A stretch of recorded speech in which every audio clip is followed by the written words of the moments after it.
Mến chào toàn thể quý vị và các bạn đã quay trở lại với bản tin chăn nuôi tổng hợp cuối tuần của kênh Dr. Vet cùng chăn nuôi Việt Nam phát triển. Ngay sau đây sẽ là những tin tức nổi bật trong tuần. Tuyết rơi, giá heo tại miền Bắc và miền Nam Trung Quốc tăng mạnh.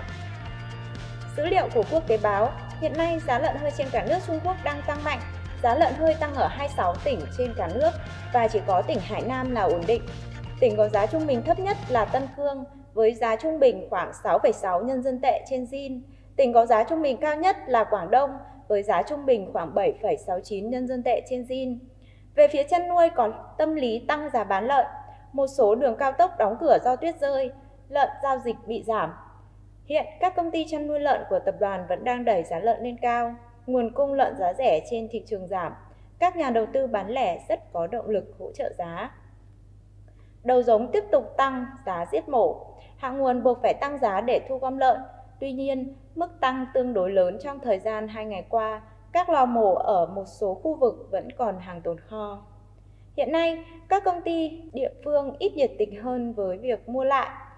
Nhìn chung, các nhóm công ty chăn nuôi lợn tiếp tục tăng giá, trong khi mức tăng giá của nhà đầu tư bán lẻ tương đối chậm. Sau khi tăng giá, nhà đầu tư cá nhân đã đạt được kỳ vọng tâm lý và có thể bị bán ra hết con này đến con khác.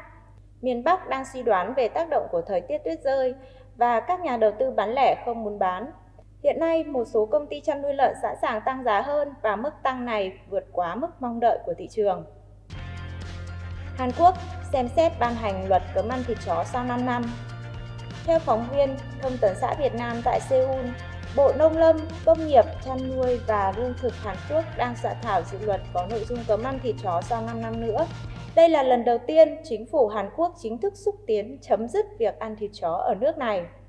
Trong dự luật, ngoài thời điểm chấm dứt nuôi chó lấy thịt, còn có nội dung bồi thường cho các hộ nuôi chó phải đóng cửa hoặc chuyển đổi sang lĩnh vực khác. Chính phủ Hàn Quốc và Đảng Quyền lực Quốc dân cầm quyền ngày 17 tháng 11 sẽ tiến hành họp nhóm và thảo luận lần cuối về nội dung dự luật, sau đó sẽ trình lên Quốc hội. Tên dự luật đang được xem xét là Luật cấm phân phối chó nuôi lấy thịt. Mỹ, thị trường thịt lợn ngày càng suy yếu do nguồn cung dư thừa. Các nhà sản xuất thịt lợn đang lún sâu vào thua lỗ do giá lợn giảm và nhu cầu tiêu dùng suy yếu giữa lúc chi phí lao động và các chi phí khác tăng cao. Công ty sản xuất thịt lợn và chế biến thực phẩm có trụ sở tại Smithfield, Virginia, Smithfield Foods cho biết họ sẽ chấm dứt hợp đồng với 26 trang trại chăn nuôi lợn ở bang Utah của Mỹ. Đây là động thái mới nhất trong nỗ lực cắt giảm sản lượng của nhà chế biến thịt lợn lớn nhất thế giới trước tình trạng dư nguồn cung ngày càng tăng trong ngành này. Tyson Foods, một công ty sản xuất thịt lớn nhất của Mỹ, tính theo doanh số bán hàng đã buộc phải đóng cửa 4 nhà máy sản xuất thịt do giá sụt giảm mạnh. Đáng lo ngại dịch cúm gia cầm dịp Tết. Tại Brazil, gần 1.000 con sư tử biển và hải cẩu chết do cúm gia cầm. Ngày 11 tháng 12, giới chức Brazil cho biết gần 1.000 con sư tử biển và hải cẩu chết vì cúm gia cầm ở miền Nam nước này, làm dấy lên quan ngại nguy cơ lây lan dịch bệnh trên diện rộng. Tại bang Rio Grande do Sul của cực Nam Brazil, giới chức xác nhận 942 con sư tử biển và hải cẩu chết vì cúm gia cầm độc lực cao. Theo khuyến nghị của nhà nghiên cứu hải dương Silvina Bota thuộc Đại học Liên bang Rio Grande, xác của động vật chết cần được tiêu hủy và chôn lấp càng sớm càng tốt để giảm nguy cơ lây lan virus cúm gia cầm sang người hoặc những động vật khác. Bộ Nông nghiệp Brazil ghi nhận 148 lượt bùng phát cúm gia cầm độc lực cao ở nước này, phần lớn xảy ra dọc bờ biển. Bộ đã tuyên bố tình trạng khẩn cấp y tế nhằm đối phó và ngăn chặn sự lây lan của dịch bệnh. Tại Việt Nam, chủ động ngăn chặn cúm gia cầm xâm nhập vào Việt Nam lây nhiễm sang người. Thời gian gần đây, một số quốc gia như Trung Quốc, Malaysia, Singapore và Campuchia đã ghi nhận được gia tăng các trường hợp mắc bệnh đường hô hấp và cúm AH5N1. Đáng chú ý, tại Campuchia, từ đầu năm đến nay đã có 6 trường hợp nhiễm cúm AH5N1, trong đó có 3 trường hợp tử vong. Tỉnh Kampot, giáp với biên giới Tây Nam của nước ta, do đó nguy cơ cúm gia cầm có thể xâm nhập vào nước ta và lây nhiễm sang người là rất lớn, nhất là đối với các tỉnh giáp biên. Cục Thú y cho biết, từ đầu năm đến hết ngày 15 tháng 11 năm 2023, cả nước xảy ra 20 ổ dịch cúm gia cầm H5N1 tại 11 tỉnh, thành phố. Hiện dịch cúm gia cầm vẫn xảy ra rải rác tại các địa phương.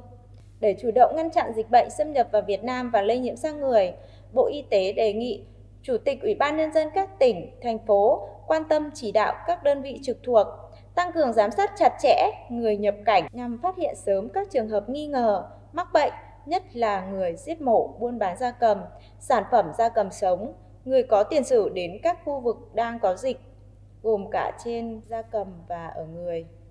Kịp thời lấy mẫu xét nghiệm gửi về các viện vệ sinh dịch tễ Pasteur để xét nghiệm, chẩn đoán xác định, quản lý ca bệnh và xử lý không để bệnh lây lan ra cộng đồng nếu có. Dịch tả lợn châu Phi vẫn diễn biến phức tạp, nhiều hộ dân vẫn tự ý mua thuốc điều trị. Hiện tại trên cả nước, dịch tả lợn châu Phi vẫn đang diễn biến phức tạp. Theo thống kê, đến sáng ngày 12 tháng 12, dịch tả lợn châu Phi tại Hà Tĩnh đã xảy ra tại 51 hộ, 24 thôn thuộc các địa bàn Cẩm Xuyên, Hồng Lĩnh, Đức Thọ, Thạch Hà với gần 227 con lợn bị tiêu hủy. Chi cục chăn nuôi thú y tỉnh Hà Tĩnh khuyến cáo bà con tuyệt đối không tự ý bán chạy, không vứt lợn chết ra môi trường. Khi nhập đàn cần chọn lợn có nguồn gốc rõ ràng, lợn khỏe mạnh, đồng thời chăm sóc, theo dõi thường xuyên tình trạng sức khỏe của đàn lợn, bổ sung các loại vitamin, khoáng chất vào khẩu phần ăn, giữ chuồng trại khô thoáng, ấm, cùng với đó thực hiện tiêm phòng đầy đủ các loại vaccine cho đàn lợn. Thường xuyên vệ sinh, tiêu độc khử trùng chuồng trại, khu vực chăn nuôi, dụng cụ, phương tiện vận chuyển, hạn chế người ra vào chuồng trại và khu vực chăn nuôi. Giá lợn hơi giảm, nguồn cung thịt lợn Tết Nguyên đán 2024 có thiếu hụt. Giá lợn hơi đang diễn biến bất thường khi bước vào thời điểm thị trường cuối năm thường có nhu cầu lợn lớn, nhưng giá giảm sâu so với cùng kỳ năm trước. Thực tế này đã làm dấy lên nỗi lo ngại về nguồn cung thịt lợn Tết Nguyên đán năm 2024 đang đến gần. Giá lợn hơi trên đà giảm kéo dài. Thống kê từ đầu tháng 12 năm 2023 đến nay, tại miền Bắc, giá lợn hơi dao động trong khoảng 48 đến 50.000 đồng trên kg. Tương tự khu vực miền Trung, Tây Nguyên và miền Nam, giá cũng dao động trong khoảng 47 đến 51.000 đồng trên kg. Thời điểm này là thời điểm các hộ chăn nuôi tái đàn để phục vụ Tết Nguyên đán, nhưng giá lợn hơi thấp và dịch tả lợn châu Phi ở một số địa phương đang diễn biến phức tạp nên nông hộ rất e dè nhập con giống để tái đàn. Trước những diễn biến có phần không thuận lợi kể trên, ngành nông nghiệp đã khuyến cáo doanh nghiệp sản xuất, người chăn nuôi lợn nâng cao sự chủ động trước dịch bệnh, đồng thời nắm chắc nhu cầu thị trường để có kế hoạch sản xuất phù hợp, đáp ứng yêu cầu tiêu dùng dịp cuối năm cũng như Tết Nguyên đán Giáp Thìn năm 2024 đang đến gần. Thịt lợn là mặt hàng thiết yếu trong bữa ăn mỗi gia đình. Vì thế, Bộ Nông nghiệp và Phát triển Nông thôn đang phối hợp chặt chẽ với Bộ Công Thương, triển khai các giải pháp chủ động được nguồn cung và cầu, góp phần bình ổn giá các mặt hàng này trên thị trường. Thứ trưởng Phùng Đức Tiến nhấn mạnh.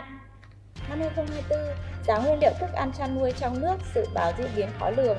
Ông Nguyễn Đức Dũng, Phó Tổng Giám đốc Sở Giao dịch Hàng hóa Việt Nam cho rằng, trong bối cảnh tình hình toàn cầu liên tục biến động như hiện nay, giá nông sản thế giới nói chung, giá nguyên liệu thức ăn chăn nuôi ở Việt Nam nói riêng sẽ có nhiều biến động khó lường hơn trong năm 2024. Do vậy, Việt Nam cần theo dõi sát sao mọi chuyển biến của nguồn cung nông sản toàn cầu để có thể nhận định kịp thời và chính xác xu hướng giá cả của thị trường nông sản. Tin tức vừa rồi đã khép lại bản tin chăn nuôi tổng hợp cuối tuần của kênh Dr. Vet cùng chăn nuôi Việt Nam phát triển. Cảm ơn quý vị đã quan tâm theo dõi. Xin chào và hẹn gặp lại!